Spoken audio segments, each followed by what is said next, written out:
First off, I'm hanging in there. Every day I wake up above ground and at a comfortable temperature feels like a small victory. Sure, my coughing has gotten a bit worse, and I'm finding myself winded more easily, but overall, it's been a pretty solid week. Now, let's dive into the latest drama involving Jane. Jane has effectively gone into hiding. The fallout from her affair hit her hard, and her reputation in our community has plummeted faster than I could have imagined. Once the truth was out, she was politely asked to resign from all her leadership roles. It's been shocking to see how quickly her circle of friends turned against her, with many directly questioning her about whether she was chasing after their husbands. I can't say I feel sorry for her. She's attempted to reach out a few times, but I haven't responded. In fact, I've made it clear through mutual acquaintances that I've said all I need to say and know everything I need to know. If she's looking for closure, she can find it on her own. Why should I be concerned about her selfish need for that? She knows exactly how I feel because I laid out some of the details regarding her affair. From what I gathered, this affair has been ongoing for at least 6 months, with Jane and her partner in crime taking 3 trips together. One was a little getaway where they pretended to be newlyweds, another was a couple's retreat celebrating a 20-year wedding anniversary, and the last one was a vacation where they just happened to stay at the same hotel. It seems like role-playing was a significant part of their dynamic, a sad reflection of her choices. Jane felt comfortable enough to use our house for their rendezvous, partly because it's set back from the road, meaning passers-by wouldn't easily spot the cars in the driveway. She even went as far as buying a second car and storing it in a downtown parking garage, switching vehicles when she went to her lover's place so no one would recognize her ride. It's incredible how much effort she put into concealing her actions, all because she was so concerned about how it would look to her social circle. This level of deceit only solidifies my resolve regarding the affair. I have no regrets about how I've handled everything. The drunken confession to Carol wasn't solely a result of my unpredictability. Once I notified Jane's lover about selling his loan to the trust, he started distancing himself from her, likely sensing the pressure of getting caught.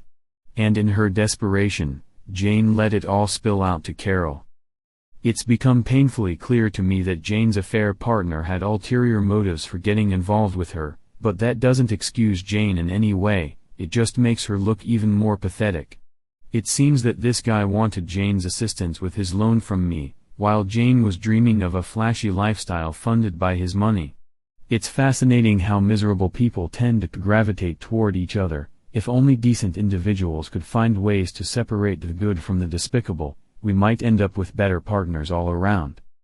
I know some of you are dedicated to reconciliation out of a sense of devotion, but that's just not for me. Meanwhile, the affair partner is not too thrilled about my daughter's intentions. He's likely gearing up to try and block any legal actions in court, and really, all he has to lose is more money. Rumors have been circulating that he's been trying to raise funds from other investors to pay off his loan. Unfortunately for him, word about his antics is spreading among my business acquaintances. I've always said that you invest in people, not companies, and right now, there aren't many willing to put their money on him. So, here I am, standing my ground in moving forward. Each day brings its own set of challenges, but I'm ready to face whatever comes next.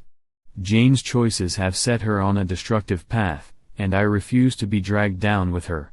I'm still trying to wrap my head around what my daughter has in store for the company. I know it employs quite a few people, and that seems to weigh heavily on her shoulders. She's a determined young woman, and I have faith that she'll do everything in her power to ensure it continues to thrive for their sake. There's an uneasy feeling in the pit of my stomach, though, stemming from the suspicion that AP might be hiding something in the company's financial records. I really hope it's nothing that could disrupt the employees' livelihoods or anything that can't be fixed. On a brighter note, family time has been a real blessing lately. This past week, we all gathered to attend a high school basketball game together, and it felt great to be in the stands, cheering on the team. It was one of those evenings filled with laughter and shared memories. I even organized a poker night with some old friends, my son, and my grandson. It was a wonderful experience, watching my grandson soak in the atmosphere as old-school men gathered around the table, telling tales and enjoying each other's company. There's something so heartwarming about those moments, and I hope to create a few more before the clock runs out. This week alone, we sat down for family meals 3 times. One evening, Carol came over and brought dinner, which was a nice gesture. We shared a meal and talked about everything under the sun, but I found myself keeping her at arm's length. It's still too soon for me to feel comfortable letting her back in completely, especially given everything that's happened.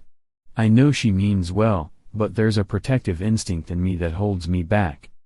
Chores on the farm have become my refuge. They give me a sense of purpose and comfort as I walk the fences, sometimes hop in the truck to check on the animals, and ensure everything is running smoothly with the employees. I find peace in maintaining the equipment and working the land. The thought that this farm will remain in the family and continue to operate fills me with a sense of calm. It feels like a part of me will live on here, beyond my time on this earth. Recently, I've had quite a few friends and acquaintances drop by to say hello, and it's been nice to reconnect with them. Someone mentioned the concept of a living wake, and for the first time, I think I understand what they meant. I've been encouraging everyone to come visit. I genuinely enjoy their company, even if it might be the last time we see each other. I want to cherish these moments, and I'm grateful for the love and support surrounding me. Thank you all for your suggestions and support, it truly lifts my spirits. It's heartwarming to know that there are so many people rooting for me during this challenging time. Now, let me share some of the top comments I've received. Thank you for the update. I hope you can stay comfortable. Another said, I've been following your journey, even if I haven't commented. You seem to have found a sense of peace, and I'm so glad you're getting this time on your farm with your family. Despite everything Jane put you through, I hope that peace remains with you. Those words resonate deeply with me. They remind me of the strength I've discovered within myself. Time and time again, I've paused while reading the updates, thinking, this is where I would have broken down, yet here I am, still moving forward with my plans, no matter how difficult the path may be. Your admiration means the world to me and fuels my determination to keep going. There's also been some speculation about Jane buying a second car, which caught me off guard. How could she spend that much money without raising any eyebrows? It seems like some seriously clandestine activity to me. There's no way she can brush it off as an impulsive decision. And as for AP, I sincerely hope that forensic accounting uncovers whatever shady dealings he's been involved in. I wouldn't be shocked if he mysteriously disappears to evade any repercussions. Wishing you all the best in your own journeys. Now for my 7th update. I want to be honest with you, I'm still here, but it's been a rough ride. I'm back home now, but I spent a few days in the hospital after being found unconscious. Thankfully, I was still breathing when they discovered me, and they rushed me to the ER. I have a do not resuscitate order, but, thank God, I never actually died.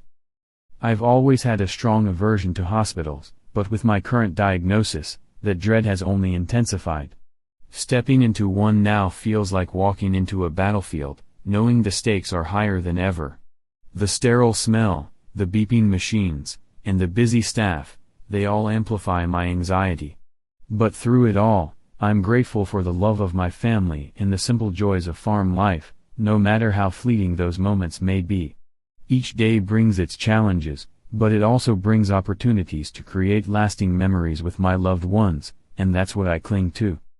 I'm determined to find light amidst this darkness, to laugh with my family, share stories with friends, and keep moving forward, one day at a time.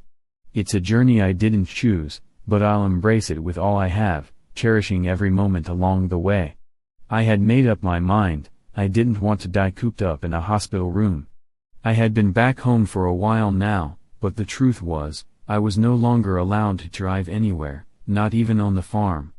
My family insisted on it for safety, but I was determined to keep up with my chores, to feel the earth beneath my feet, and to witness the beauty of the sunrise and sunset for as long as I could.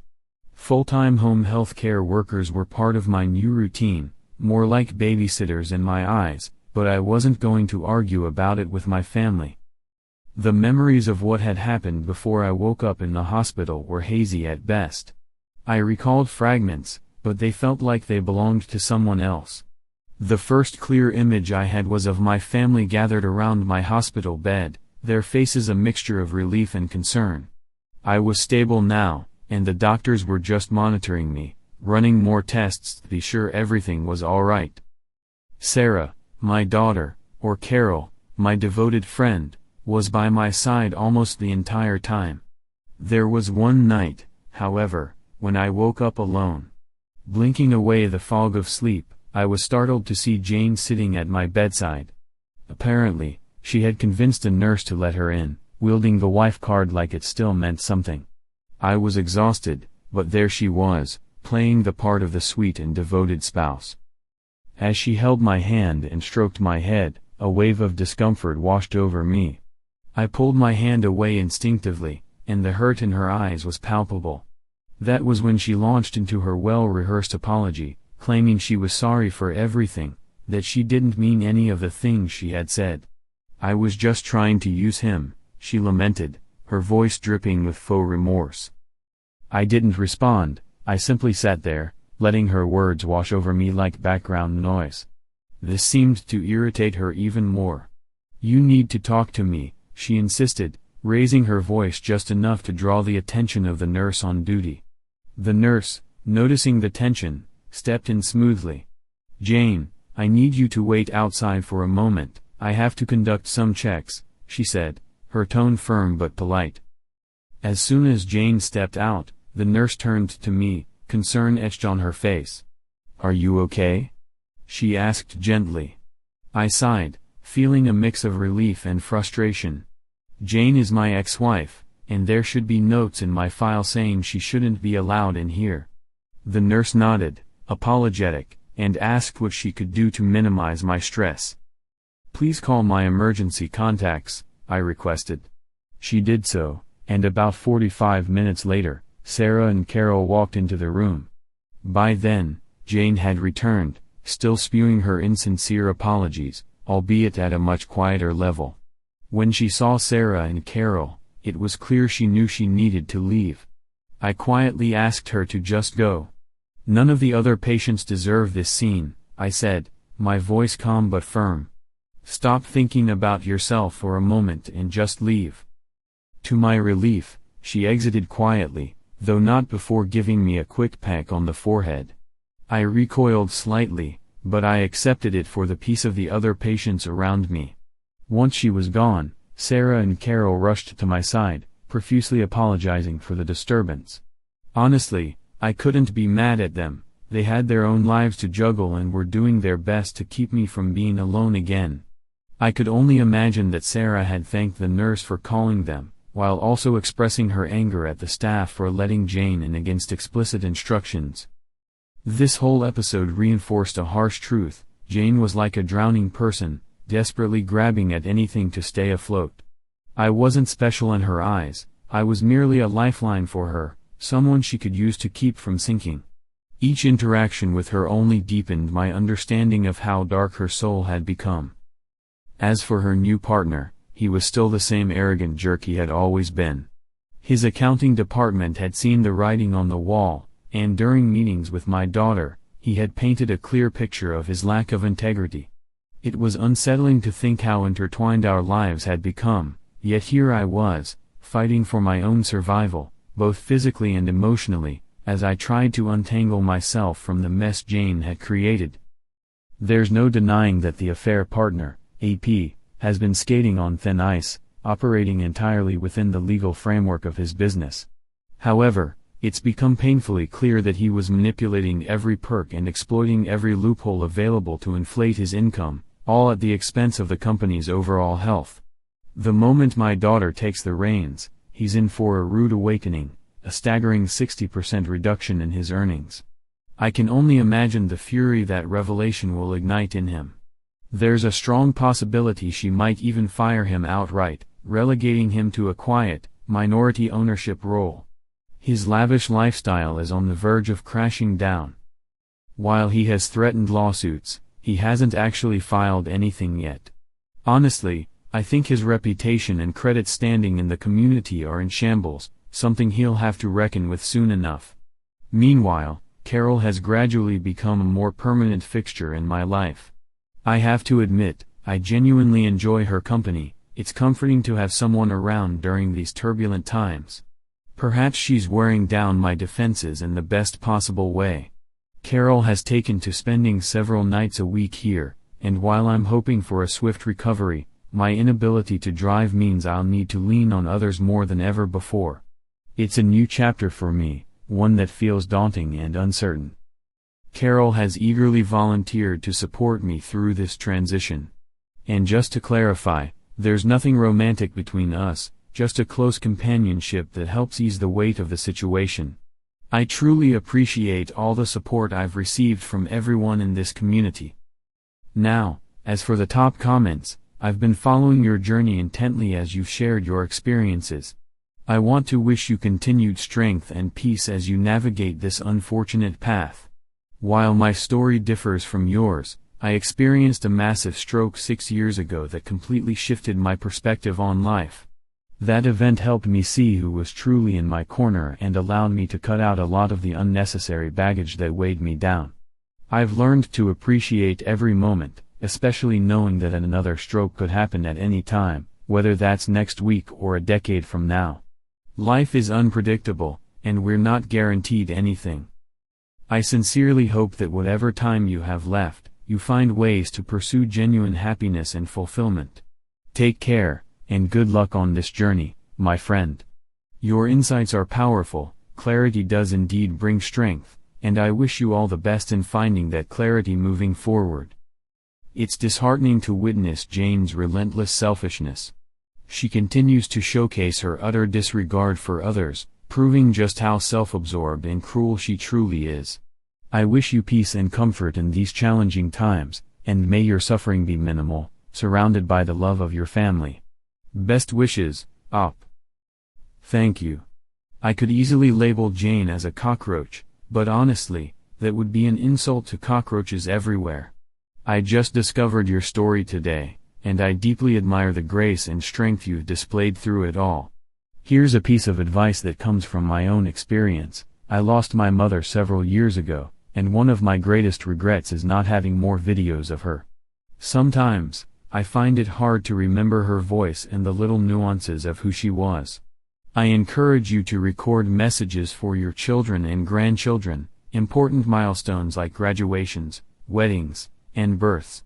Those recordings will serve as precious keepsakes, a way for your loved ones to hold on to your memory. I hope you get your wish to be at home when the time comes.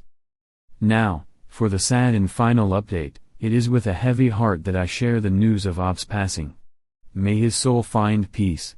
My own father passed away just this past week, and I've been combing through his posts and responses over the last few days, each one resonating with his unique voice. One of his last requests was for me to pass along a letter to you, his Reddit family. So, if you're reading this letter, know that my time here is drawing to a close, just as many of you had suggested. It's been a profound journey, one filled with bittersweet moments and valuable lessons. Though I'm saddened to say goodbye, I'm grateful for the connections we've built and the strength you all have provided during this challenging chapter of my life. Thank you for being there, for sharing in both the joys and sorrows, and for the moments that will stay with me forever. I took the time to write heartfelt letters to each of my family members and even created videos for them. As I began responding to your messages, I started referring to you all as my Reddit family. That idea led me to a profound realization: I needed to compose one final letter. This letter is addressed to all of you. I want to express my deepest gratitude for the unwavering support and invaluable suggestions you've given me during this challenging period. These past few weeks have been monumental for me, and I know they will hold significance for my family long after I'm gone. You've helped me create a lasting gift for myself and my loved ones, one last Christmas spent together as a family. Without this outlet to share my thoughts and receive encouragement, I might have felt compelled to burden my family with my struggles. That would have meant abandoning my goal of making this time a cherished memory. Although my family may not recognize it as a gift at the moment, I believe they will come to appreciate it in time. I can't tell you how much joy I found in making those little videos. They'll serve as a small, enduring piece of me for my family, and that's all thanks to your encouragement. Honestly, I wouldn't have even considered creating those silly little videos without your suggestions. I do have one request for all of you. I know my family will experience a whirlwind of emotions in the coming days.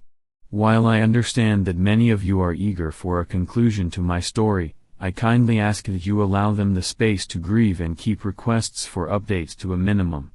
I've asked my family to share this letter with you, and if they feel up to it, they may provide a final update on Jane. Ultimately, that decision rests with them, and I just ask for your patience. As I close this letter, I wish you all the best and send you all the love I can muster from the great beyond. Remember, none of us are promised tomorrow, so cherish yourself and be good to those around you. I hope none of you ever have to walk the difficult road that I've traveled, but if you do, know that I will be with you in any way I can. Always remember that you are worth so much, never let anyone tell you otherwise. I'll be sending as many virtual hugs as possible from wherever I end up. Sometimes saying thank you feels inadequate, but it's the best I can do right now. Thank you. I truly hope we meet in the afterlife, just not too soon. As I read through the top comments, I couldn't help but feel a swell of emotion. One commenter wrote that it should be us thanking my father for coming here with a nightmare scenario and handling it with a level of grace and charisma that many of us can only aspire to achieve. The fact that my entire family, even Jane's, rallied around him is a testament to his strength of character. Another commenter wanted my family to know that the support we offered my father pales in comparison to the hope he has given us and will continue to provide. He has been, is, and will always be a benchmark for how to navigate the painful waters of betrayal and infidelity. What a journey it has been, what a remarkable family, and what an incredible king my father is. Thank you, and my deepest condolences to everyone as we move forward in peace. May you find solace in love, and may you embrace whatever comes next with open hearts.